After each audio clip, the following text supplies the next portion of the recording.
Hi అండి, ఈరోజు మనం మిల్లెట్స్తో పొంగల్ చేసుకుందాం. ఒక గిన్నె తీసుకుని దానిలో ఒక గ్లాస్ సామలు, ఒక హాఫ్ గ్లాస్ పెసరపప్పు, 2 సార్లు శుభ్రంగా వాటర్తో క్లీన్ చేసుకుని 4.5 గ్లాసుల వాటర్ తీసుకోవాలండి.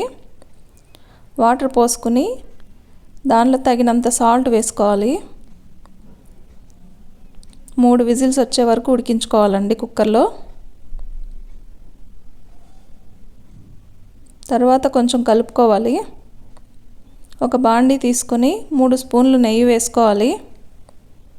కొంచెం జీడిపప్పు, ఆవాలు, జీలకర్ర, కరివేపాకు, పచ్చిమిర్చి, అల్లం తీసుకుని వేపుకోవాలండి. మిరియాలు కూడా కొంచెం చితక్కొట్టుకుని అవి కూడా కొంచెం వేసుకోవాలి. తర్వాత ఈ పొంగల్ మిశ్రమాన్ని వేసుకుని బాగా కలుపుకోవాలండి. బాగా కలుపుకున్న తర్వాత ప్లేట్లోకి తీసుకోవాలి.